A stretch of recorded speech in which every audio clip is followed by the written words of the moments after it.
እኛ የሰው ልጆች ከምንፈተንባቸው ዋናውና ትልቁ ፈተና መሀል አንዱ ተስፋ መቁረጥ ነው። ተስፋ መቁረጥ በህይወት እያለን በቃ በህይወት አለመኖርን የሚያስመኘን፣ በዙሪያችን ያለው ነገር በጠቅላላ ጭልምልም አድርጎ የሚያሳየን፣ ኔጌቲቭ ነገሮቹ የሚበዛበት፣ ኖሬ ካልጠቀምኩኝ ሞቼ ማንንም አልጎዳም ብለን የምናስብበት፣ ኖሬ ካልተደሰትኩ ካልሳኩኝ ካልተጫወትኩኝ መኖር ምን ትርጉም አለው እያለ ያለ ማቋረጥ አይምሯችንን ሰላም የሚያሳጣን ትልቁና አንደኛው ፈተና ነው። የሰው ልጅ በህይወቱ ተስፋ ከቆረጠ ምንም የመኖር ትርጉም አይታየውም። በዙሪያ ያለው ነገር በጠቅላላ እንቆቅልሽ ነው የሚሆንበት።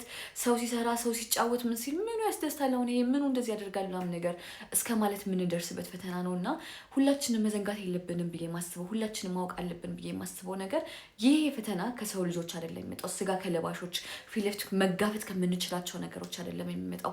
ይህ ፈተና የሚመጣው ከክፉ መንፈስ ነው። ያ ክፉ መንፈስ ለምን የሚፈተነን ይመስላችኋል? ያ ክፉ መንፈስ እኛን አይቶ ተስፋ ለምን ማስቆረጥ ይፈልጋል?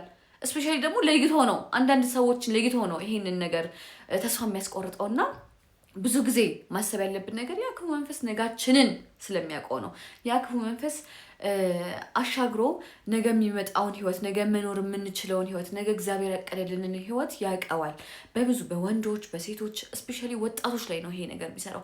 ነገ ዋቲፍ የምትወልጂው ልጅ የተባረከ የተቀደሰ ሀገር የሚመራ ሊሆን ይችላል፣ ሰው የሚባርክ ሊሆን ይችላል፣ ሰው የሚፈውስ ሊሆን ይችላል። የምትወልጂው ልጅ ነገ የምታስተዳድረው ቤተሰብ ትልቅ ደረጃ ላይ የሚደርስ ቤተሰብ ሊሆን ይችላል። ነገ ራስን ለውጠ ከኋላ ያሉትን ቤተሰቦችን እህት ወንድሞችን የምታነሳ ልትሆን ይችላል።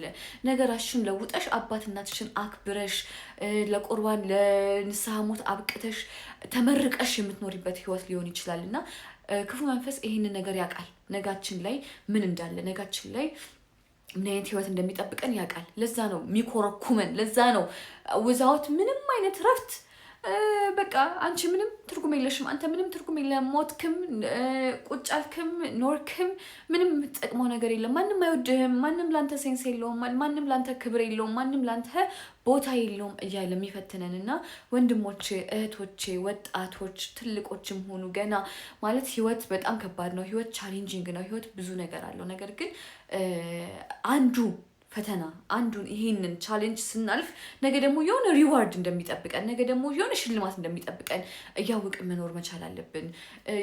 ይከፋናል ማለት ይከፋናል፣ የምናለቅስባቸው ብዙ ጊዜያቶች አሉ። ነገር ግን እኔ አንድና አንድ የምመክራችሁ ነገር ለሰው አታልቅሱ፣ ለሰው አትንገሩ። ያንን ነገር ፈጣሪ ካልቅሱ፣ ተንበርከኩ፣ ጸልዩ፣ ያለውን ነገር አስታውቁት። አልቻልኩም በሉት። ላይ በቃ አቅም ስጠኝ፣ እኔ አልቻልኩም፣ ከአቅሜ በላይ ሆኗል፣ እየተፈተንኩ ነው፣ የሚፈተነኝን አካል ደግሞ ተዋጋልኝ፣ ከአቅሜ በላይ ነው በሉት እና እንዴት እንደሚሰራ እዩት። እሱ ምን አይነት መፍትሄ እንደሚሰጣችሁ እዩት። ምክንያቱም እሱ ለነገ ለኛ ያለውን ነገር ያውቃል፣ ነገ ለነጋችን ያስቀመጠውን ነገር ያውቃል እና ከሱ አንለይ። ሁሉ ጊዜ ነገሮችን በመንበርከክ እንፍታ።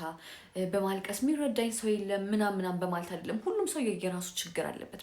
መርሳት የሌለብን መዘንጋት የሌለብን ኦኬ፣ ዛሬ ነገ ሊያዳምጠን ይችላል፣ ቤተሰብ ሊሆን ይችላል፣ ጓደኛ ሊሆን ይችላል። ዛሬ ነገ ያዳምጠናል፣ ከነገ ወዲያ ግን የራሱ ችግር አለበት።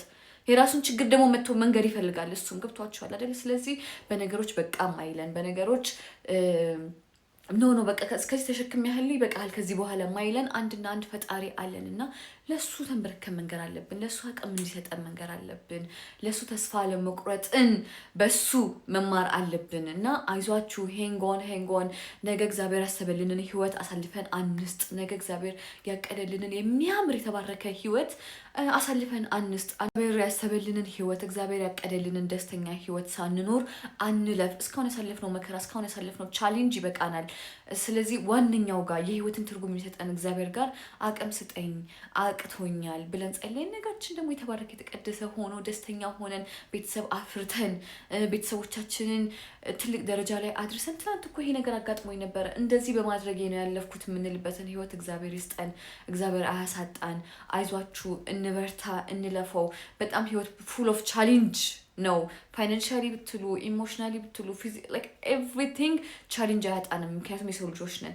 ነገር ግን የሚፈትነንን አካል ደግሞ ማሸነፍ ያለብንን በምን ወይ እንደሆነ እንወቅ። ፊት ለፊታችን የሚመጣውን ሰው አንቀንም ቢሆን ተናንቀንም ቢሆን ተደባድበንም ቢሆን አሸነፈች አሸነፈ እንባባላለን። ነገር ግን በመንፈስ ሲሆን በማናየው ነገር ሲሆን ደግሞ እኛም በማያዩት በማይታየው ነገር ነው መምጣት ያለብን። በእግዚአብሔር ኃይል ነው መምጣት ያለብን፣ ማሸነፍ ያለብን እና ሄንጎን እንጎብዝ፣ ነጋችንን አሳልፈን አንስጥ፣ ደስታችንን አሳልፈን አንስጥ፣ ትንሽ እንታገስ ለማለት እወዳለሁኝ። አመሰግናለሁ። በኔክስት ቪዲዮ እስከናይ ባይ፣ ደህና ሁኑልኝ።